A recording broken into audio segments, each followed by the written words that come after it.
There's a battle happening right now, a war that rages in the quiet moments before dawn, in the silence of your bedroom when everyone else is asleep, in the depths of your mind when you're surrounded by people but feel utterly alone. This is the battle you tell no one about. It's not the kind of war that makes headlines. There are no cameras documenting your struggle, no cheerleaders on the sidelines, no medals waiting at the finish line. This is the most private, most personal, most brutal battlefield you'll ever know. And it exists entirely within you. You wake up every morning and you fight. You fight against the voice that tells you you're not good enough. You fight against the weight of yesterday's failures. You fight against the fear of tomorrow's uncertainties. You fight against the exhaustion that seeps into your bones, against the doubt that clouds your vision, against the pain that nobody else can see. And here's what makes this battle so cruel, so isolating, so devastating, you smile through it. You go to work. You ask people how their day is going. You laugh at jokes. You fulfill your responsibilities. You show up. And all the while, there's a war raging inside you that would bring others to their knees. But you're still here. You're still standing. You're still fighting. And that, my friend, is not weakness. That is the purest form of strength that exists. Let me tell you something that nobody talks about enough. The battles that matter most are often the ones that remain invisible to everyone around you. While the world celebrates visible victories, the promotions, the achievements, the milestones, they have no idea about the wars you're winning just to get out of bed each morning. You're fighting battles against mental health challenges that society still doesn't fully understand. You're wrestling with anxiety that makes your chest tight and your thoughts race at 3 in the morning. You're confronting depression that drains color from a world that looks so vibrant to everyone else. You're managing trauma that others can't see but that you carry like stones in your pockets, weighing you down with every step. You're fighting financial battles, wondering how you'll make ends meet this month while maintaining the appearance that everything is fine. You're fighting relationship battles, navigating the complexity of human connection while dealing with your own emotional wounds. You're fighting health battles, managing chronic pain or illness while the world expects you to perform at full capacity.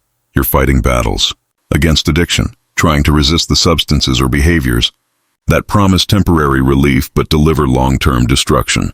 You're fighting battles against your own mind, which sometimes feels like your worst enemy rather than your greatest ally. And here's the thing about these invisible battles. They require a kind of courage that most people will never understand. It takes no courage to fight when everyone is watching and cheering. It takes no courage to keep going when success is guaranteed and the path is clear.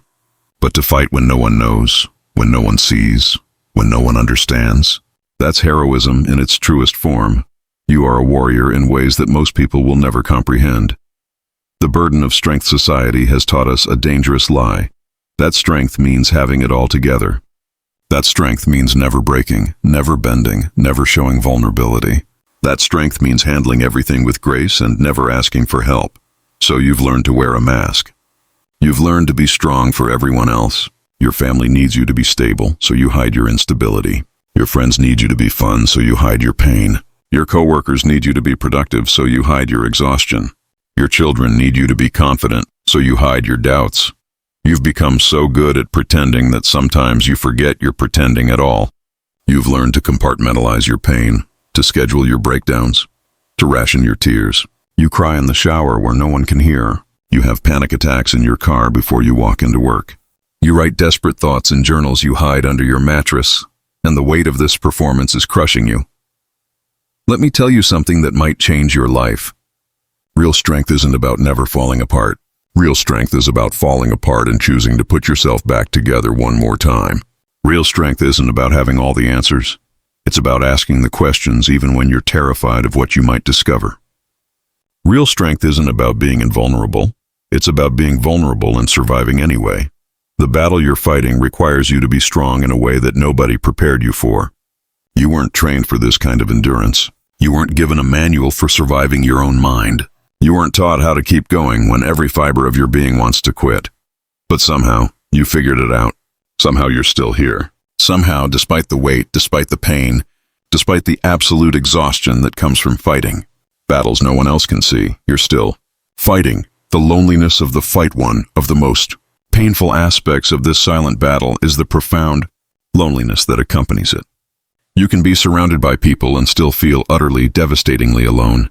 Because how do you explain to someone who's never fought this battle what it feels like to be at war with yourself? How do you explain what it's like to live with anxiety to someone who's never felt their heart race for no reason at all? How do you describe depression to someone who's never felt the weight of emptiness that makes even simple tasks feel impossible? How do you convey the exhaustion of fighting invisible battles to someone who thinks you're just lazy or unmotivated? You've tried to explain. You've attempted to share your struggle, but you've seen the confusion in their eyes, heard the well-meaning but useless advice, felt the subtle judgment in their suggestions that you just need to think positive, or try harder, or get over it.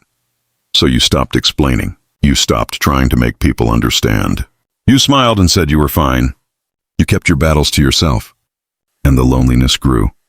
But here's what I need you to understand. Your loneliness doesn't mean your battle is invalid. Your isolation doesn't mean your struggle isn't real. The fact that others don't understand your fight doesn't diminish the courage it takes to keep fighting.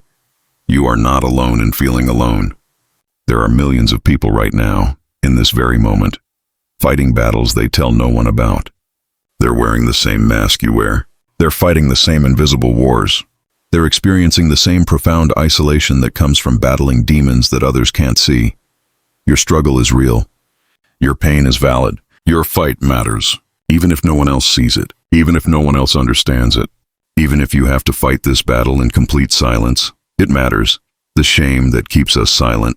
Let's talk about why we keep these battles secret. Let's talk about the shame that wraps around our struggles like chains, keeping us locked in silence even when we're desperate to scream. We live in a world obsessed with success, with achievement, with having it all together.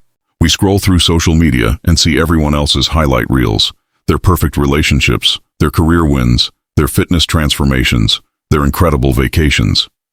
And we compare their edited exteriors to our messy interiors and conclude that something must be fundamentally wrong with us. We feel shame for not being strong enough to handle what everyone else seems to handle with ease.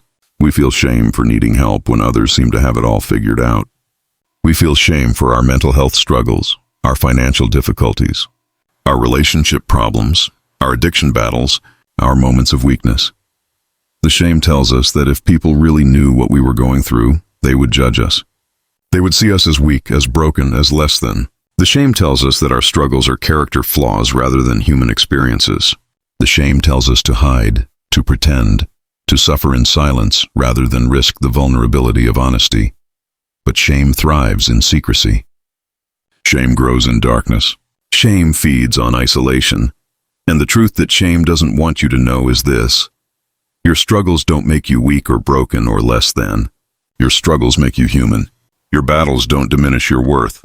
They reveal the depth of your courage. Every single person you admire has fought battles they never told anyone about. Every successful person you know has had moments of complete doubt and despair. Every strong person you've encountered has had times when they've felt utterly broken. The difference isn't that they didn't struggle, it's that they struggled and survived. Your shame is lying to you. Your shame is keeping you prisoner in a war you don't have to fight alone. Your shame is stealing the support, the connection, the help that could change everything.